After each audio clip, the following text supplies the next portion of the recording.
Hey everybody, and welcome to my darkroom. Today we're going to be working on something really fun, and for some of you guys who have watched stuff on my channel before, both of these cameras are probably going to look a little familiar. The first one is the Argus C3. This is one I picked up for really cheap off of eBay. And then this is the Polaroid Land Camera 150, or Model 150. And like I said, for anybody who's familiar with my channel, this thing I've done some work on. This is a different one, actually. This is a new, unmodified one.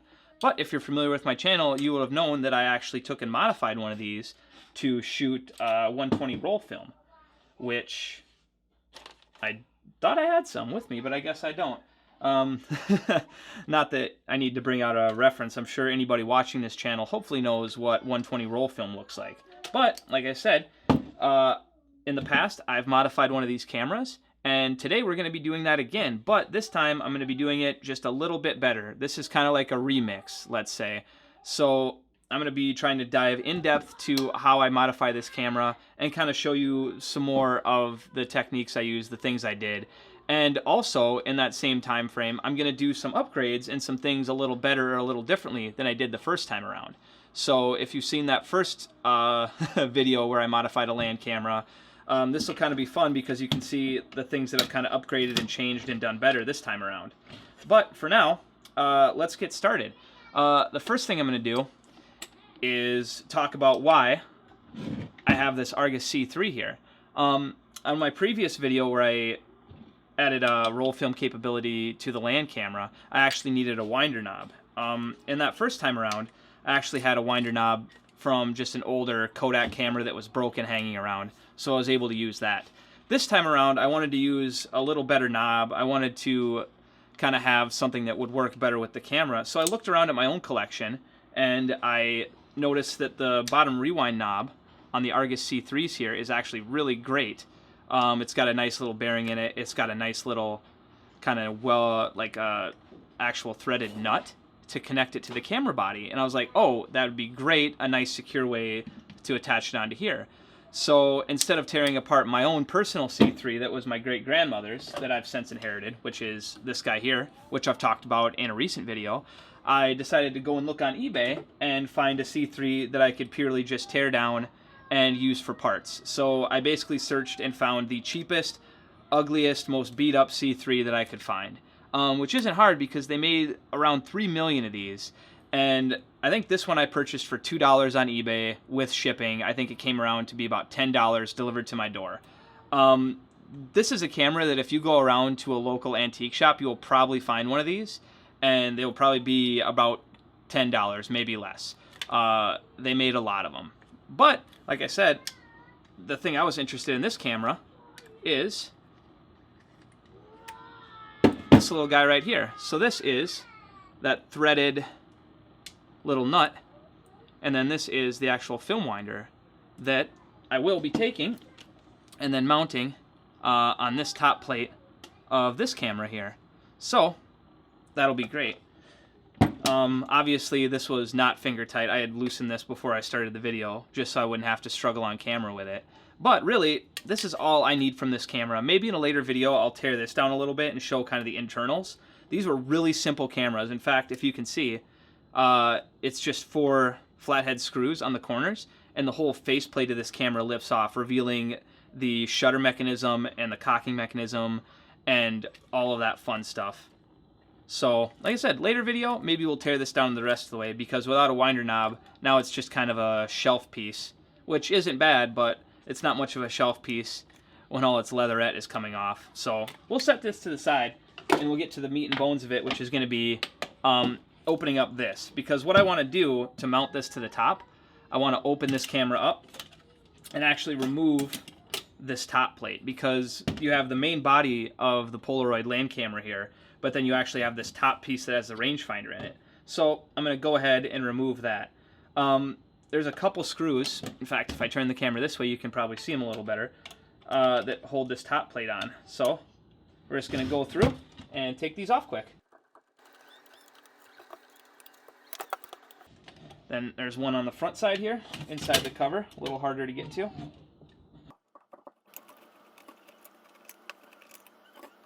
And then the final one, which is a really, really tricky bugger to get to, is there's actually one that sits down inside of a little recessed piece in the film take-up here, or what's going to be our film take-up. And you need a really short screwdriver, because you have to be able to thread that puppy in here, like this,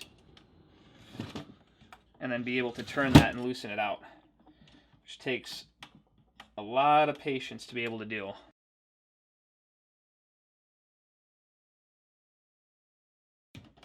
There we go. And then also, we have this top screw here for the flash or the hot shoe that we need to loosen out and take out. And then, there we go. We'll be able to lift this off. One last thing, there is the leather handle on the side of here, and that actually connects down to the body through this plastic cover. So, I'm going to actually have to take this leather handle off as well. And now, we can lift off that piece. Then obviously here we have the wires connecting the flash sync down to the bottom. And now we can set that to the side. We'll tuck these wires, and then we'll lift this up. And so, on our camera, we'll be adding a hole down through where this spindle exists currently, which is going to be kind of right in this little shoulder here. And we'll be adding that through the top of this plate here. And now we have a nice flat surface to do that with, so we'll be able to drill and tap through there, and then use that to mount our new winder knob. And then what we can do is just take that and drill out this while it's separated, and that'll make that a lot easier and cleaner. That's something on the first time around I really struggled with doing on my Land camera.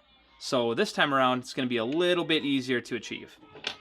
While I got this apart, this is a really cool mechanism. So one of the cool things about this camera, and why I considered it for a rangefinder conversion, or I should say a film conversion, is it actually has rangefinder capabilities, meaning that when we look through the back, we actually have a viewing and a focusing window.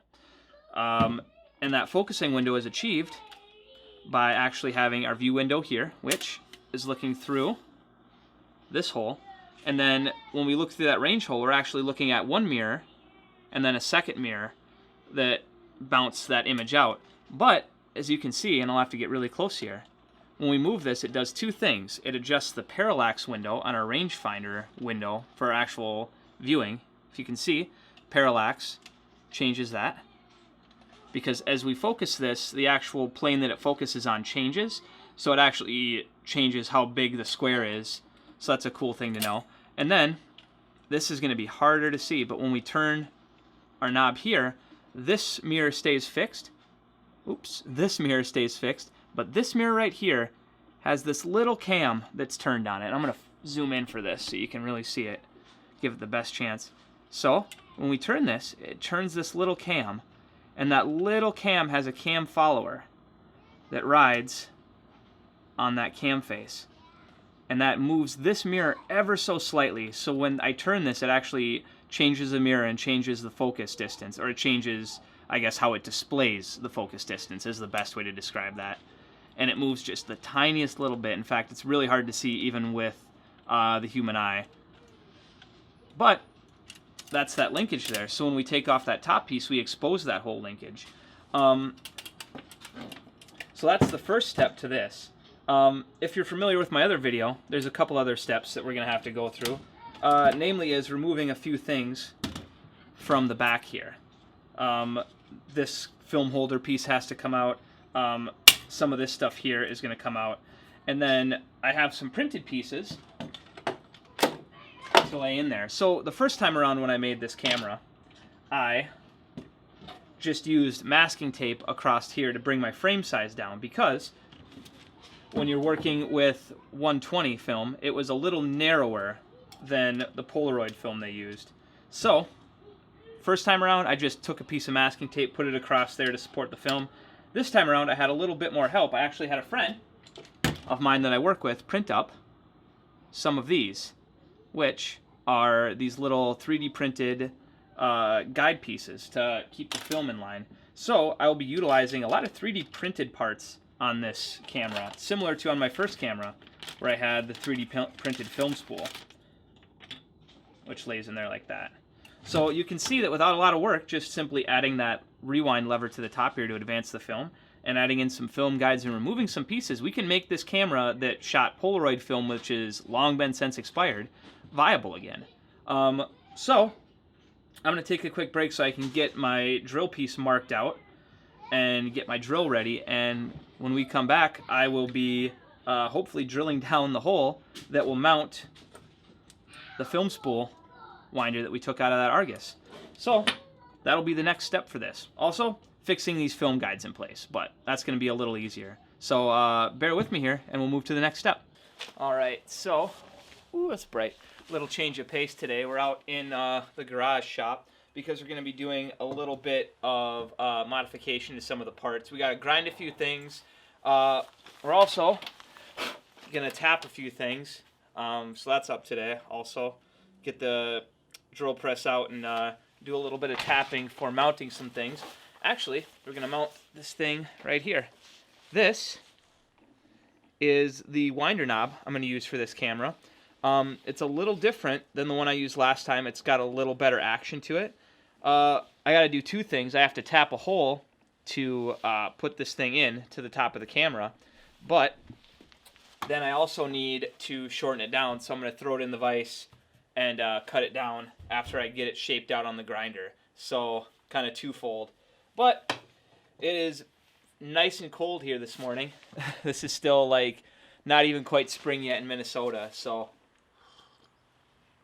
it's a little chilly to be working out here. My shop is pretty much in disrepair because I've been out here sparingly all winter to grab stuff or put stuff back.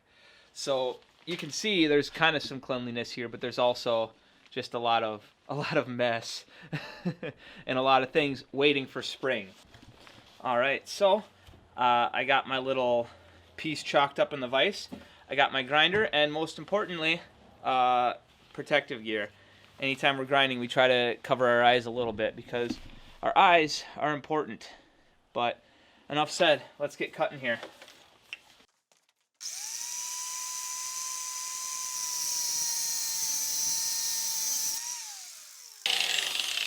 There, easy peasy. Now, we're going to come in on the end and grind in a little spot for the film canister to register with. So we're just going to take our wheel and make a cut in on the middle here, kind of right in line with this groove that's already here.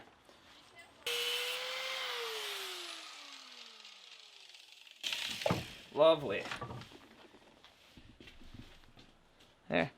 There you go. We cut it down the length and we added our little slot in there. Now I'm going to take it back to the bench grinder and clean everything up so it looks a little less haggard.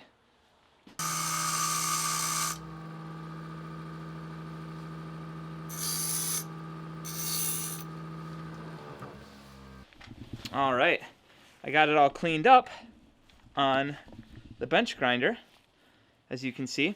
And then what I did was I brought out my spool that we'll be mating it up to, and then I can just kind of take and fit check in there. And you can see that that sits in there about perfect. It really worked out well that the thickness of the grinder wheel I was using happened to be just the perfect thickness that I needed for these 2 points to kind of mate with each other. So you can see there that they just happen to be the same width and fit. So that's perfect. All right, so I can take and put this back together, and we have this winder mechanism done. I mean, I have it to the right length. I have it shaped correctly to accept the spool head. So now what we have to do is just go over to the drill press and drill and tap the hole that's actually going to mount this piece in. So that'll be the next part of this, and then we can go back to the inside where it's a little warmer and I can't see my breath every time we're talking. All right, so we got our camera set flush against the base of this, and we're able to bring our drill down and kind of center up. So now we'll just flip on.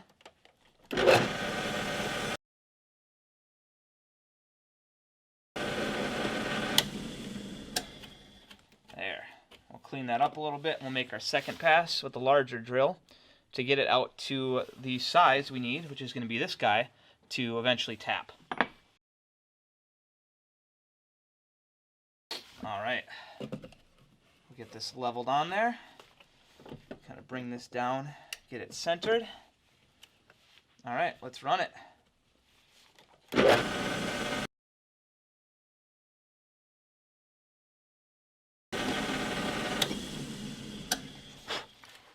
There you go. That easy. We got to do a little bit of cleanup, but that hole is there now. So we have this tapped or drilled out to the right size. Now we can go back down to the basement and tap this, because that tap is going to be done by hand, and it's going to be done slowly so we don't overspeed it or overstep it and then ruin the threads that we're going to tap in there. So let's get cleaned up here, and then we'll get down to the basement and get this tapped. And this is a 7/16 20 tap, and we're using this because that's the thread pitch that matches our winder knob. And we figured that out because when we disassembled our Argus, which this is what's left of that Argus we disassembled, when we disassembled that, we could look at our thread pitch here and take a bolt and take our tap and figure that out. So easy peasy. 7/16 20 is a kind of an odd tap size. Luckily, the local Fleet Farm had this one, so didn't really slow us down. But like I said, let's get this tapped. I had this drilled out on the drill press, so it's nice and straight. And hopefully, as long as I keep myself true here, we should get a pretty straight tap, meaning that this should sit in there pretty flush or pretty straight, and then we won't have any misalignment with that film spool. So let's just tap this quick and then get on to the next thing.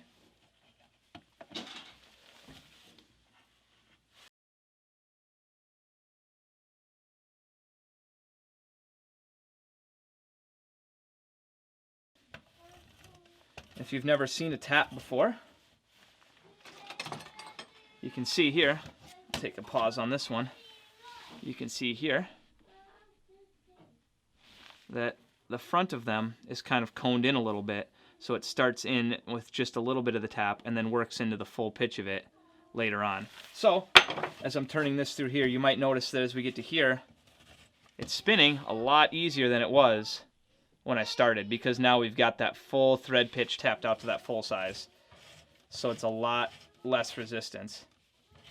And there we go. And now we'll just reverse our thread pitch out and we'll be done. We'll be tapped, and I think we'll take and clean this out once more, and then we'll mount in our winder knob and we'll see how that looks, see if it sits well with our 3D printed film spool, and we'll get on with the rest of the modifications to this thing. Hopefully get it buttoned up today. And there you go. Now you can see, instead of just a clearance hole, we have a tapped hole that goes right down through the top of our camera there. And what that will allow us to do is to take this guy here and just thread that right into this assembly. There we go. Look at that. So I'll have to tuck it in a little more. But if we take this, set it in there.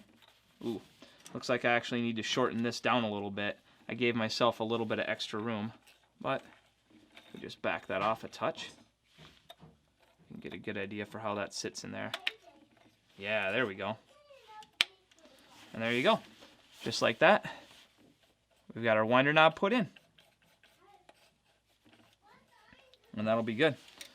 And maybe actually I like that. I might actually take and put a spacer in here to space this off. Because one thing I was worried about is the top of this edge here is kind of tapered off. So it's a little lower on this side than it is on this side.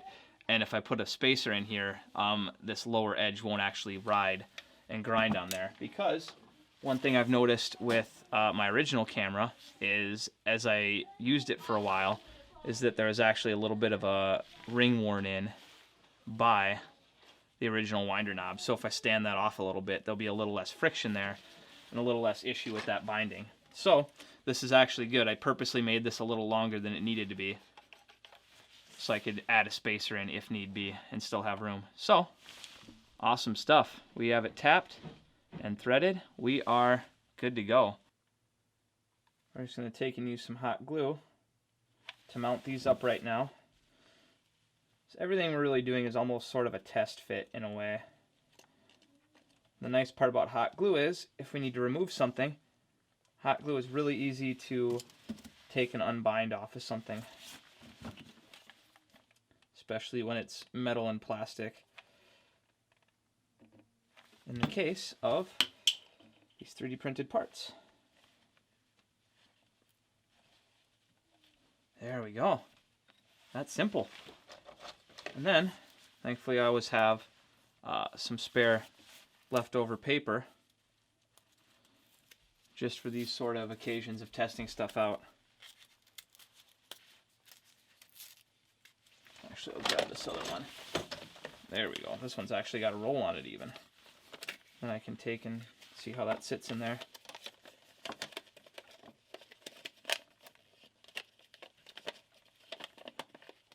There, not bad.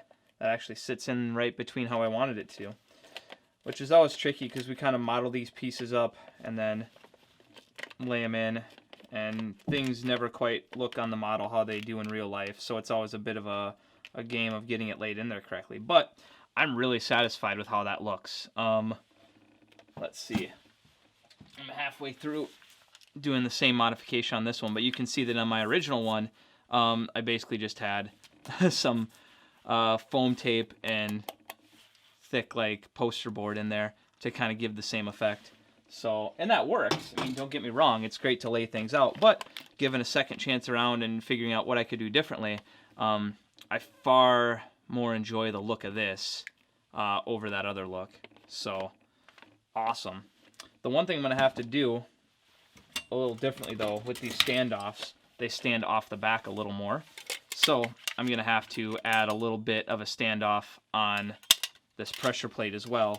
So when that sits in there, like so, it still holds the back of the paper flat. But that's a simple fix. And now that I have these laid in here and I see how far apart they are, it's going to be all the easier to lay that out. So there we go. Coming together one piece at a time. Really liking how this is looking. Let's take in, I think I'm actually going to drop a little more glue in here just to make sure these sit where they should be. Make sure I have any little stringers of hot glue cleaned up so it doesn't get in the way.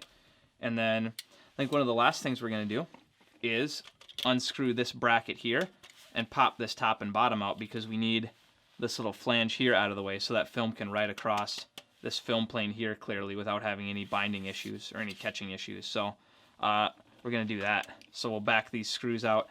And then with a little bit of force, I know from experience that this little piece here, top and bottom, just pops out. So we will do that click. All right, so just taking and removing the last little piece out of here. There we go. So this is something that plagued me the first time that I did one of these conversions. And so this time around, I'm going to be a little more careful about it. And I'll let you guys know. So part of the deal is having to take off this plate here to let the film go past. But one thing that can be overlooked is that there's a little pin. If you can see it, there's a little pin that comes out when you take this plate out. And that pin, what it does is it actually works as an ejector. So when you open up the window or open up the front gate on this, it's got a little spring and a pin so it pops that open, or it pushes it out a little bit, because otherwise if you just press that button, well, it still does a pretty good job, but it helps kick that out a little bit. And when you take that out, you have a light leak issue right here, because now when this camera's open, you actually have light that can pass through and hit the film. So if you go back and watch one of my earlier videos, I actually had a lot of problems with light leaks coming from this spot here where I took this part out. And until I actually took some black electrical tape and covered over that, I had like 1 or 2 rolls of film that basically got ruined because of these light leaks that I didn't notice. So if you do this to your camera and you take this piece out, and you're smarter than me, you'll catch this, but if you're on the same par as me, because you're so excited about other aspects of this, you'll catch that there are these holes here we need to cover up. But that's awesome because, hey, now we know. It's super easy to find that, and like I said, cover it up.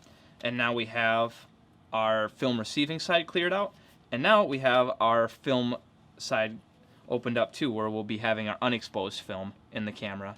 And it's just as simple as just taking a little wrench or needle nose pliers and then popping these guys out. And then there's some rivets down in here on the top and bottom that we'll be cleaning out too, just to make this flush, because what we have here is our bag of goodies, and in our bag of goodies we have some spacers or some standoffs that will act as our new piece. So we'll basically have these spacers here that will tie in, there we go, that will tie into our film spool like this and then allow it to ride in there. But I need to grind out those little tabs first, so we'll do that. We'll probably use a little hand file. So there you go, slowly and surely we're getting this thing together. This is exciting. Alright, so we're on the tail end of our Polaroid camera build here. I'm just going to do the same thing I did on my last camera, which is go through some black electrical tape and cover up some of the known light leak issues. And then the last thing we're going to do here is I'm going to take and glue this piece of foam backing to our pressure plate, because when we put in our rails, we actually need to fill in the space that the rail height takes up with that pressure plate. So I got my glue gun ready, so we're going to center this up, and we'll take care of this first, and then, like I said, we'll get to the tape. We'll get this taped up, and then it's going to be time to throw a test roll in this camera and go out and just make sure we got all our light leaks covered, make sure that this thing is ready to go. So let's do that.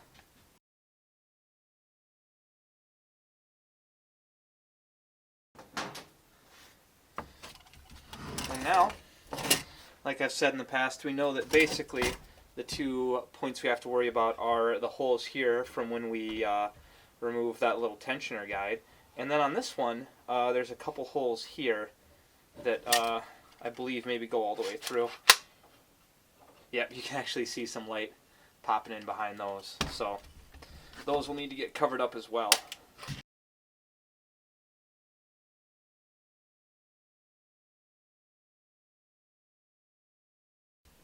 Alright, and there we go. We've got everything blocked up and covered on this guy. So now the only thing left to do is go and get some film quick. Let's see. Yeah, this'll do. Alright, good. So let's see what we got to work with. It's a fairly bright sunny day out, so I think we'll go with some good old-fashioned 100 speed Acros black and white film. I'll tuck the rest of this away for another day.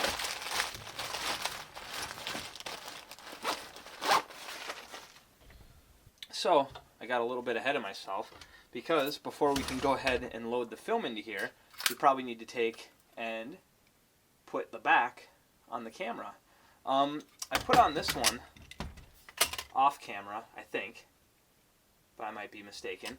But either way, I can show you guys how this one goes on. So these are just piano hinges, and the process for taking them apart and together is really simple. It's just this little pin that's held in tension between all these little hinges. So you can see, if you line those up, you can kind of just slowly work those together. And if you kind of take and rock that hinge back and forth, it'll go together. And in the case of this, a pliers works good. So I'm just going to rock these hinges and get this put back together.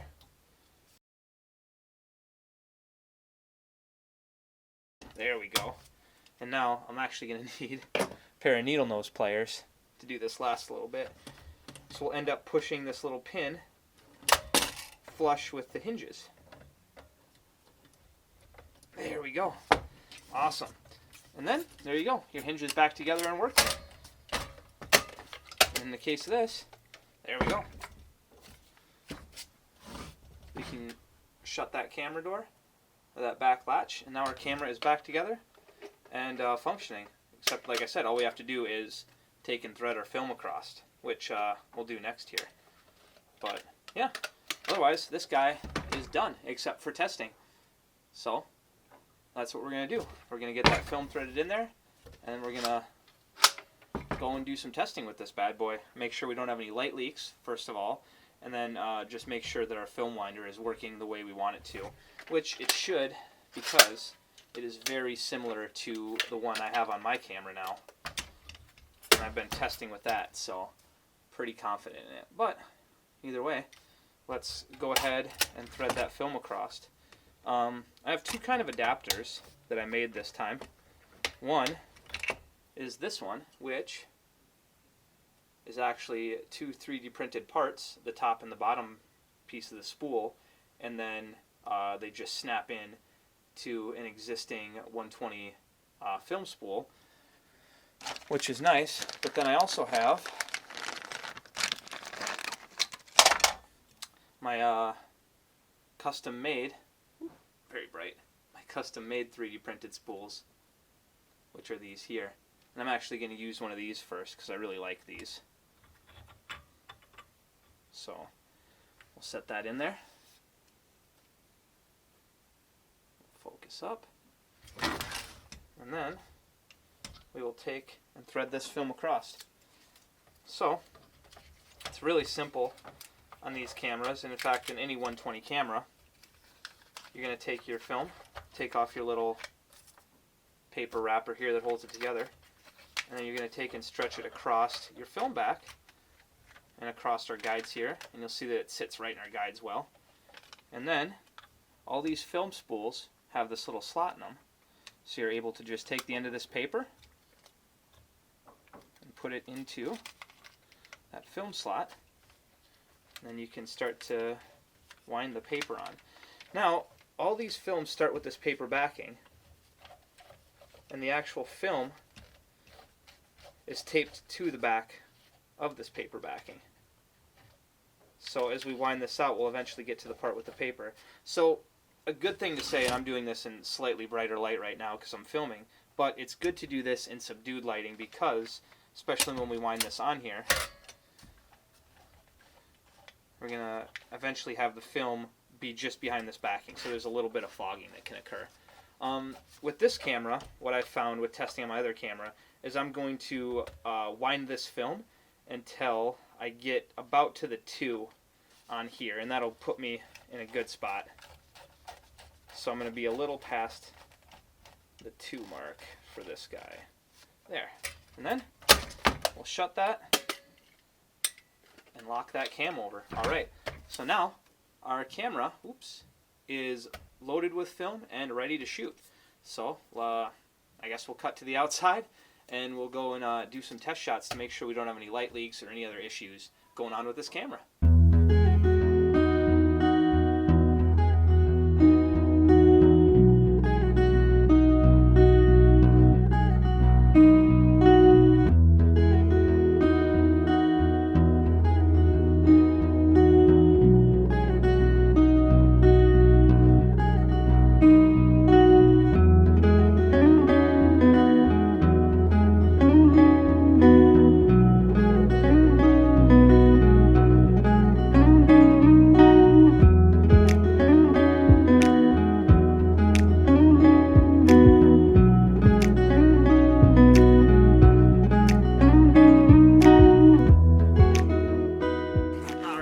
So I have the roll of film shot in here, and it's wound to the end. So we can open this up, and you can see here's the empty spool that we loaded in, and we can just take and pop these off and use them for next time. Oh, there. So we pop those off, use them for next time, and then if we open the other side, there is our film. And we can just bring it right off there. And then what we'll do is these have a little tab on them. We just pull that tab, and there we go. I can toss that in this side as well. And just as easy as that, we shot a roll of film. Now the fun part will be developing this roll of film to make sure that there aren't any light leaks, or to make sure that the shutter and all that is working right. Hey dude, what's up? What, am I in your way? Yeah. Oh, sorry. I was just talking to people. Alright, so just wanted to give you guys an update on that. So hopefully the next thing you'll see is some stills off this roll of film. And we'll talk about them a little bit, and hopefully there's no light leaks. Fingers crossed. Alright, so as you can see, there were a few light leaks on the first roll of film. Thankfully, it was just really easy stuff to fix, kind of things that I had overlooked, which is to be expected. But when I ran a second roll of film, I ended up with a lot better results. The one thing you can kind of see on these, though, is there's a little bit of fogging along the edges of the film. And also there's a few spots where you can see the backing of the paper film actually imprinting on the film itself. And that's just what happens when you have a bright light shining through when you're loading or unloading film. And that's kind of just operator error on my side, which kind of stems from doing this on camera out where there's direct lighting. Like in this shot, you can see up in the top left corner, there's a few circles from the film leader. But, you know, overall with this camera, I'm really excited with how this turned out. I'm glad that I got to take another crack at this and kind of change some things and do some things better than I did the first time. And I really hope you guys enjoyed the process here that I had, and hopefully this wasn't too long or boring for you. But that's all I can say about that. And thank you guys for watching. Alright guys, so we are at the point of this video where we're done. I have all my modifications made to this camera. I've got everything dialed in the way I like it, no light leaks, no issues. So I'm going to be boxing this stuff up and mailing it back. You'll notice there's two cameras. This is actually the second camera that was sent just to pick between which one of these to modify. Obviously I chose to modify this one just because this one was a little cleaner and more pristine, and this one had a couple things on it that I had to take apart and clean up anyway. So it was the perfect time to take it apart and then make these modifications. But I just thought I'd go over it one last time before I boxed it up and sent it off to the UPS store. So this is the original, and this is the one I modified. And you can see one of the things I'm kind of proud of, the last modifications I made here, was I actually scanned in this back piece here with the old operation and manual for this camera, and just made some modifications to it so that it was kind of a little more pertinent to how this camera works now, which is kind of cool. And I tried to make it look as similar to the original as I could. So I think that's like a fun little addition. But otherwise, I mean, shoot, it's hard to tell these two apart, really, aside from the winder knob.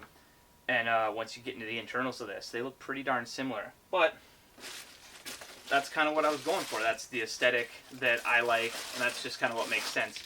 Then the other thing I got to go in here are just all the extra pieces and bits and bobs that go along with this camera.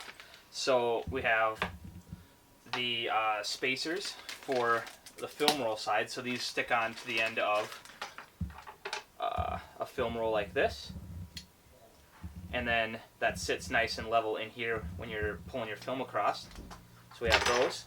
And then we have a film winder. I have another one in here right now still, so there's two film winders. And then I actually have these kind of prototype things I've been working on. And these are little adapters, so you can take a normal 120 roll and then push these adapters in here and then use that as your take-up spool. And this is nice in case you're sending your film out to be developed. So instead of having to send a 3D printed spool out to be developed, you can send just a regular spool out to be developed. So kind of a fun little idea I cooked up. And those will be going along too. So, like I said, we're literally going to take and package this all up, throw it in a box that we have here, and ship it off to the UPS store so it can get out to the person that it's designed for. And I can go on with other projects. So, hey, thanks for watching this whole video. This is kind of a deep dive, and what we've been doing here with these cameras, and it's been exciting to kind of play along and get to modify these and make them better. Like I said, I mean, I did one of these originally, and then I got a chance to do another one, and I took a lot of ideas and a lot of information that I learned from the first one and pushed it onto the second one. So this is going to be really good. I'm excited for this to get out to its new owner, and yeah, I think that's going to be where we stop here. So let's get this thing taped up, taken to the UPS store, and get it shipped off.